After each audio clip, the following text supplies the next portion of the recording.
এই যে আমার হাতে কাগজটা দেখতে পাচ্ছ, এটা কোনো নর্মাল কাগজ নয়। এটা হচ্ছে কৃষক মান্ডিতে ধান বিক্রি করার জন্য সার্টিফিকেট।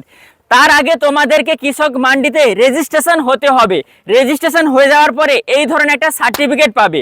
এই যে ভিডিওটা আমি করছি, এটা শুধু আমার ভিডিও নয়, আপনাদের প্রত্যেকেরই গুরুত্বপূর্ণ একটা ভিডিওটা লাস্ট অবধি দেখবেন। এখন কিষাণ মান্ডিতে কিভাবে রেজিস্ট্রেশন হবেন বা কিষাণ মান্ডিতে কিভাবে অ্যাপ্লাই করবেন, কারণ এখন যদি আপনি কিষাণ মান্ডিতে ধান বিক্রি করেন সরকারকে, তাহলে এখন আপনি 2389 টাকায় বিক্রি করতে পারবেন, যেখানে বাজারে এখন কাঁটা বা গোলায় 500 টাকা কমে, মানে 1800 সামথিংয়ে ধান দিচ্ছে লোক।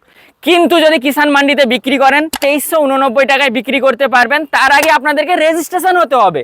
আর এর উপরে আমি ডিটেলসে ভিডিও বানিয়েছিলাম, অনেকেই আছে তোমরা যারা দেখোনি এখনো, ভিডিওটা দেখে নাও, আমি কমেন্ট সেকশনে লিঙ্ক দিয়ে দিব। তারপরে এই কিষাণ মান্ডিতে রেজিস্ট্রেশন হওয়ার পরে এই ধরনের একটা সার্টিফিকেট পাবে। আর এই সার্টিফিকেট পাওয়ার পরে তোমরা ধান বিক্রি করার জন্য স্লট বুক করবে।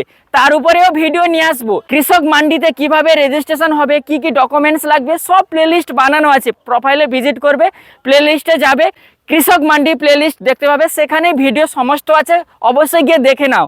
এখন তোমরাও যদি রেজিস্ট্রেশন হয়ে গেছো, তাহলে এই সার্টিফিকেটটা কিভাবে ডাউনলোড করবে ওখান থেকে, সেটাও আমি আজকে দেখাবো। কিষাণ মান্ডিতে রেজিস্ট্রেশন হওয়ার পরে আপনাকে রেজিস্ট্রেশন সার্টিফিকেটটা ডাউনলোড করতে হবে। ওয়েবসাইটে চলে এসেছি, এখানে রেজিস্ট্রেশন সার্টিফিকেট ডাউনলোড বলে একটা অপশান দেখতে পাচ্ছেন, ওখানে ক্লিক করবেন। দিয়ে এখানে রেজিস্ট্রেশন নাম্বারটা আপনাদের বসাতে হবে। এছাড়াও আপনি এখানে আধার নাম্বার, এপিক নাম্বার মানে ভোটার কার্ডের নাম্বার বা কিষাণ বন্ধু আইডি দিয়েও রেজিস্ট্রেশন সার্টিফিকেটটা ডাউনলোড করতে পারবেন। দিয়ে এখানে ডাউনলোড সার্টিফিকেটের উপরে ক্লিক করবেন। এখন আপনার মোবাইল নাম্বারে ওটিপি আসবে, ওটিপিটা এখানে আপনি বসাবেন, দিয়ে সাবমিটে ক্লিক করবেন। দেখুন এখন আমাদের সার্টিফিকেট চলে এসেছে কিষাণ মান্ডির। এই সার্টিফিকেটটা আপনাকে প্রিন্ট আউট বের করে নিতে হবে, এই যে ডাউনলোড পিডিএফে ক্লিক করে সার্টিফিকেটটা ডাউনলোড করে নেবেন।